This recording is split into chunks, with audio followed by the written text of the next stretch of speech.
Vitória oficialmente foi fundado em 1º de outubro de 1912, né? Agora nós estamos fazendo 101 anos. A história do Vitória começou lá no Parque Moscoso, com a família Tovar, Espíndola e mais um outro benemérito que resolveram fundar o nosso clube. O Vitória mesmo, ele nasceu no centro de Vitória, né?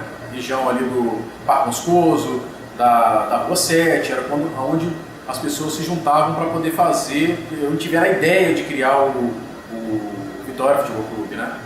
Foi justamente essas duas famílias que tomaram a frente, a família Espíndola e a família Tovar. Começou realmente alunos que iam para o Rio de Janeiro, traziam isso para cá, justamente por trazerem a primeira bola para o futebol capixaba, por essas pessoas formarem o Vitória Futebol Clube, acabou tendo aquela alcunha de que o Vitória era o time da elite. Por quê? Porque foi a elite que trouxe isso para cá. A elite trouxe o futebol para cá, trouxe a bola para cá. Mas quem participava, você tinha a diretoria que tinha as pessoas de família, mas os times eram formados de todas as classes. As pessoas que trouxeram a bola justamente porque foram buscar isso no Rio de Janeiro, no Fluminense. Em algum lugar pra relaxar, eu vou pedir pros anjos cantarem por mim. Pra quem tem fé, a vida nunca tem fim, não tem fim. Se você não aceita o conselho, te respeito, resolveu seguir, ir atrás, cara e coragem. Só que você sai em desvantagem se você não tem fé, se você não tem fé. Te mostro um trecho, uma passagem de um livro antigo, pra te provar e mostrar que a vida é linda, dura, sofrida, carente em qualquer continente, mas boa de se viver em qualquer lugar.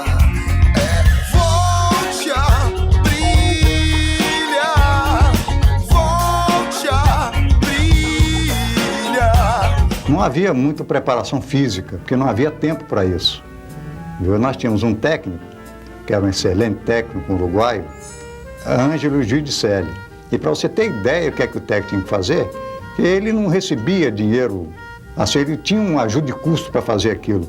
O Ângelo era um afinador de piano, por sinal, excelente afinador de piano e um grande técnico também que nós tivemos aqui em Vitória. E nós tivemos grandes jogadores aqui, como o Darli, como o Zé Lacour, como Dodoca, Betinho, e dois elementos que, por indicação minha, que eu joguei em Mimoso durante 3 anos lá, o Vitória trouxe aqui para Vitória, que foi o Veraldo, um grande, naquela ocasião era Centeralf, né? Muito bom índio, como era chamado, o Alípio Passos, Dodoca, então o irmão Dodoca, o Turquinho, também um grande jogador. Depois tivemos também um alagoano aqui, que todos eles jogadores do Vitória, que eu me refiro mais, que eram mais a quem eu estava ligado. Que veio o Gervel, o pai dele era suboficial na Capitania dos Esportes, né? E ele veio um excelente meia esquerda, tanto assim que logo depois foi para o Rio e jogou no Flamengo.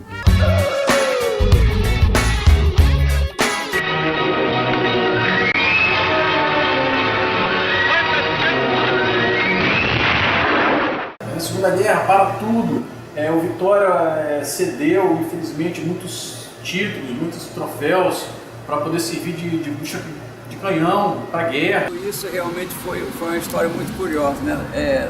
Na época da guerra, faltou metal, então eles pegaram nossos troféus aqui e transformaram em balas para a guerra. O futebol aqui no estado era futebol regional, né? Ele só não havia esse campeonato estadual em função das estradas que não tinham condições de você trazer times de São Mateus ou de Cachoeiro para cá. Então eram jogos regionais e muito bem disputados, porque se tratava de um futebol que hoje eles chamam de futebol arte, né? Que era o mais baseado no valor individual da pessoa do que propriamente num treinamento de conjunto, porque havia dificuldade de treinamento, porque nós só tínhamos praticamente um campo aqui em Vitória, que era o campo do Rio Branco, onde o Rio Branco, com aquela cavalheirismo dele cedia para os treinamentos dos outros times. De maneira que era a maneira de fazer o futebol aqui na década de 40, pelo menos de 47. Em algum lugar pra relaxar, eu vou pedir pros anjos cantarem por mim. Pra quem tem fé, a vida nunca tem fim, não tem fim. Em algum lugar pra relaxar, eu vou pedir pros anjos cantarem por mim. Eu não sei se número um, mas eu sou um torcedor do Vitória desde 1949. Eu já acompanho o Vitória, eu fui a pré-temporada, eu fui a Carangola, pré-temporada, Domingos Martins, Marechal Floriano, e eu sempre acompanhei. Quem não é Vitória, quem não torce pelo Vitória, não torce contra. Então é simpatia, é um time simpático, é um time que todo mundo gosta. Teve muitos jogadores, me lembro assim, agora aqui no estalo, me lembro de Nils Flores, que foi um grande jogador, um ponto esquerda, que deixou boas recordações para mim. Deve ter sido em 51, 52, por aí. Não sei exatamente o ano preciso não. Mas me lembro que o presidente do Vitória na ocasião era Paulinho Monteiro. Que também era torcedor do Fluminense como eu. E nesse jogo nós ganhamos do Fluminense 2-1. Isso eu tenho guardado por causa disso. Você é o torcedor do Fluminense. Foi no estádio do Governador Blay. E eu sei que quem fez o gol da vitória foi Roberto Encrespado, que era o ponto esquerdo. O time do Fluminense eu me lembro que tinha Tele, que tinha Pinheiro. Aí eu conheci o Fontana, o irmão de Zig, que quem jogava era Zig, né? E o Fontana ficava lá piruando os treinos do Vitória para arranjar uma vagazinha, mas era o começo dele, né? Isso foi em 50, não sei se foi 54, 55, mas ele já estava lá piruando. Fontana, ele veio na época do Vitória, juvenil do Vitória, para jogar conosco no Rio Branco, certo? E ele esteve conosco de 59 até 62, sendo que em 62 nós disputamos um campeonato pelo Santo Antônio, fomos campeão estadual e campeão regional, porque naquela época existiu o campeonato regional. E o Fontana, ele começou a se destacar no Vitória, no juvenil. Logo após o juvenil ele subiu para a categoria de cima e transferiu para o Rio Branco por causa do irmão, que era o Goli. Na família era o menos famoso, porque tinha Zig, que era o zagueiro central do Vitória, que sempre jogou no Vitória, e Guli, que jogava o campeonato no Vitória, jogou no Santo Antônio, jogou no Rio Branco. Nós achávamos o seguinte, que quem jogava a bola era o irmão dele, o Guli, que era o craque da família. Meu pai falava isso. Ele era o craque da família. E logo depois que ele foi daqui para o Vasco, houve essa mudança. Ele melhorou bastante no sentido técnico e de colocação.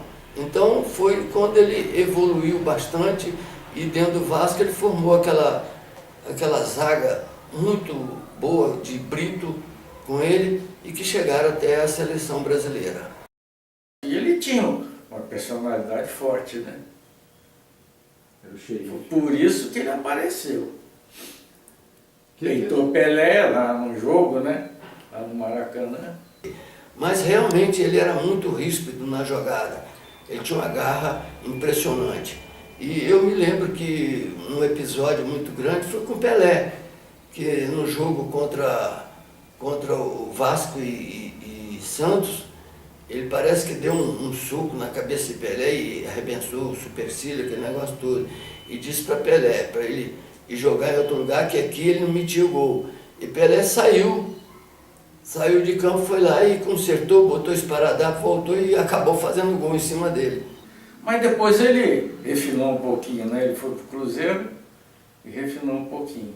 E ele não tinha medo, ele enfrentava mesmo. Então ele gritava lá no meio do campo, ó, não vem não, que não tem para vocês não. Aqui hoje, quem vai ganhar aqui somos nós. Batia no peito e partia para cima mesmo, e tinha que dar pancada, ele dava mesmo. E era um cara desse sentido. Começou no final de 1975, quando eu recebi um convite do diretor, o Sr. Francisco Salles, para fazer um teste no Vitória. Aqui cheguei com 5 minutos no primeiro teste, 5 minutos que eu treinei, sequer botei o pé na bola, fui dispensado. Bom, 76 eu como garoto ainda, sempre torci por Vitória, né, vim ao estádio assistir os jogos. Não tinha visto o Vitória sequer um título estadual, e foi o primeiro campeonato que eu disputei e fomos campeões estadual. Aí sim, eu fui ver o Vitória ser campeão, vestindo a camisa do clube e dentro de campo jogando. Eu mesmo tive a oportunidade de jogar contra o Vasco, ficou 0-0. Tive a oportunidade de jogar contra a Vitória da Bahia, a gente ganhava, jogava contra o Bahia na Fonte Nova. Quando perdia era 1-0, mas era jogo de pau a pau, às vezes a gente ganhava. Joguei aqui contra o Flamengo, 0-0, e com grandes jogadores jogando, Zico, Júnior, Paulo César Carpegiani. Bom, nós estávamos treinando, e aí veio a notícia de que nós teríamos que fazer uma excursão para a Coreia. 79. Para mim, que tinha 19 anos na época, acompanhar o Vitória na Coreia foi algo inesquecível. E nós fomos, chegamos lá, ninguém conhecia, era Brasil, não era o Vitória, era o Brasil. Tanto é que as nossas camisas para ficar em hotel, de passeio, era tudo, não era Vitória Futebol Clube, era Brasil. Uma espécie de uma mini Copa do Mundo. Acho até que o Vitória se sentiu muito importante naquela época. Os jogadores também tiveram uma oportunidade única na carreira de participar de um torneio em que representavam o seu país.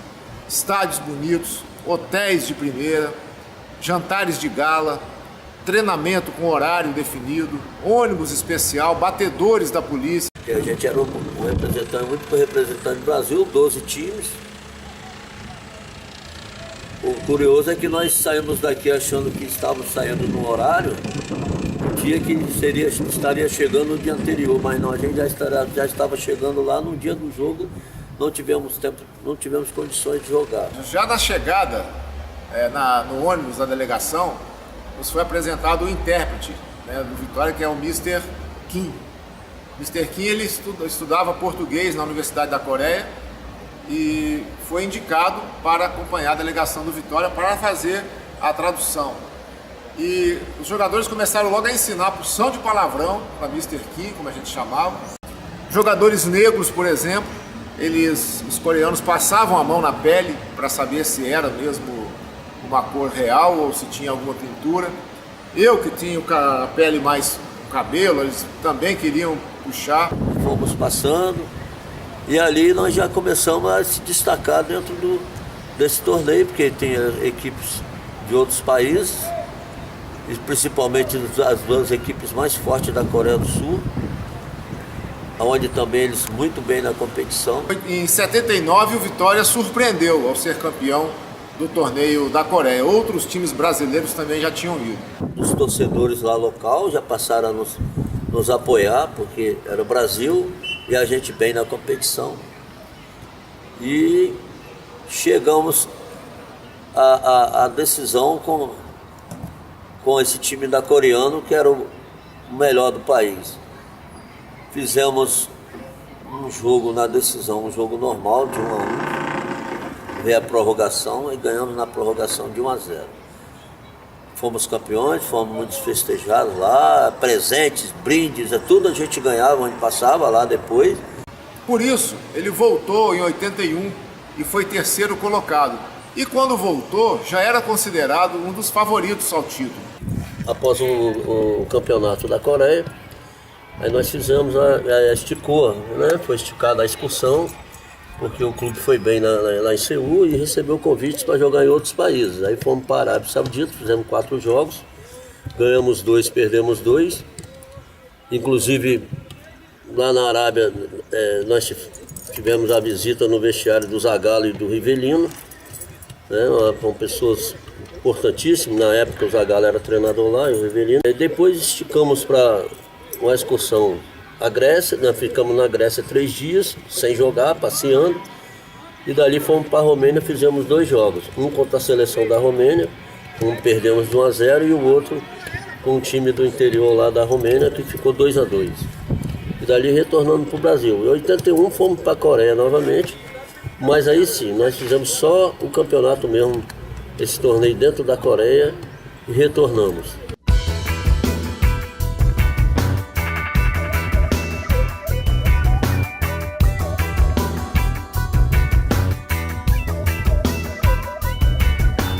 Moço, peço licença, eu sou novo aqui.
Agora entrando o time Alvenil, a equipe da capital, a equipe de Bento Ferreira, com muita festa.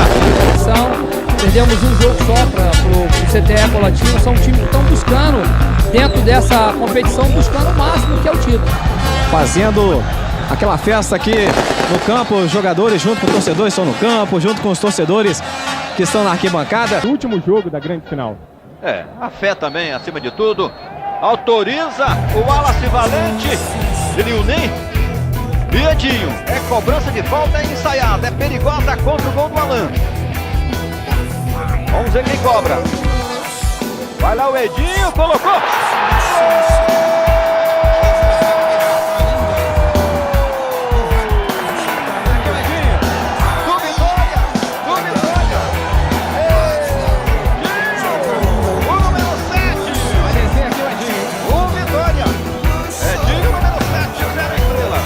Jogar para a área, para Hermos, mete a cabeça.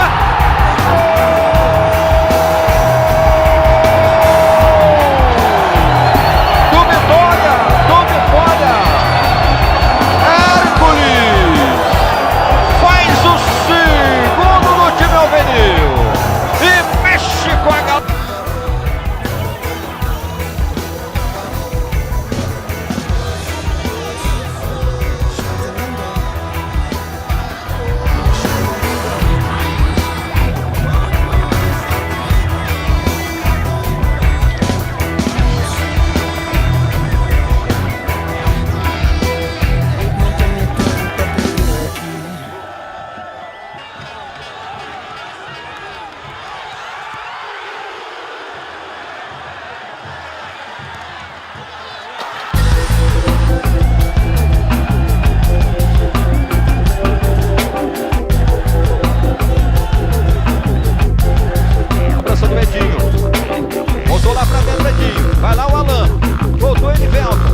Eu vou pedir pros anjos cantarem por mim. Pra quem tem fé, a vida nunca tem fim. Não tem